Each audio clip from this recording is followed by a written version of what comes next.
I'm Bob Patricelli from Harold's class of 1965-66. And on behalf of all of my classmates in that first class, I want to extend our very deepest thanks to the selection committee for the selection and honor to our friend and colleague Harold. Jack LaCour picked my name out of a hat, I guess, to speak on behalf of our class, but I can tell you that every one of us would have leapt at the chance to do honor to Harold tonight.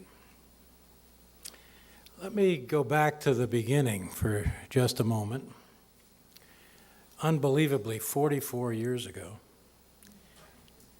we were the first class, and I think very early in that year, it became very clear to us that with our very special opportunity came a special obligation to do right by that wonderful program that we've all been part of, and to John Gardner's vision for the rest of our lives. With the assistance of mentors like John Gardner, and we were so privileged to know him, and Bill Moyers, and Jack Valenti, I think we did okay. But of all of us, Harold's life most embodied our founder's values. And that's why he's our choice for this award tonight, as well as yours. Of the 15 of us, 7 became businessmen, 2 lawyers, 2 NGO or university presidents, and then there's one who defied classification. None became professional politicians, but 4 of us went back into government for periods of time. All have been heavily involved in the public life of their communities, and 4 have now passed away. Of this group, Harold didn't have the biggest corporate job. He didn't become a university president, although he was asked to be. He didn't write the most books. He didn't earn the most money. And he wasn't even the most talkative, which would have been difficult in a group that invented the 3-part question.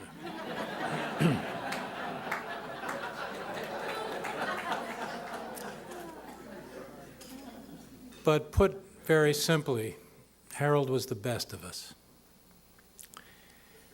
I think of a story someone told at his memorial service in Chicago a few weeks ago, that upon seeing one of his former students after a period of absence, Harold would invariably ask 2 questions.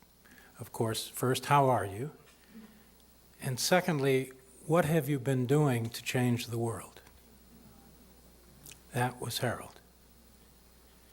He set out, after our program, steadfastly and purposefully to change the world in his field of social policy and child welfare. He was a do-gooder in the very best sense of that term, like everybody else in this room, but he did it for a living, and he did it all the time. He best embodied John Gardner's principles and values in all the ways that really counted, I think. First of all, it was never just Harold. It was Harold and Marlene, just like it was John and Aida Gardner, by the way.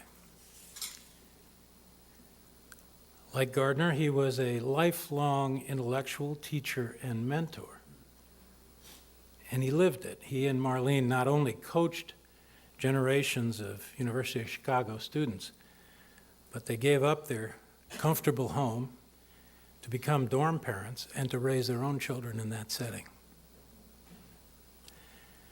But most like Gardner, and most important for this award tonight, Harold left a set of institutions that he created in America and around the world to carry on his passion for saving children. John Gardner himself had set that model for us all with an amazing series of institutions: Common Cause, the Urban Coalition, the Independent Sector, even the White House Fellows Program. And like Gardner, Harold was a builder of enduring institutions in his particular fields of public policy, child welfare, and social policy. And what an accomplishment to create the leading such institutions, not only in the United States, but at least in 5 other countries. It's one thing to have your 15 minutes of fame in the world, and Harold passed on all of that. He leaves behind instead a necklace of institutions across the continents, as well as generations of students and admirers that are a magnificent legacy of leadership that will last far longer than his lifetime.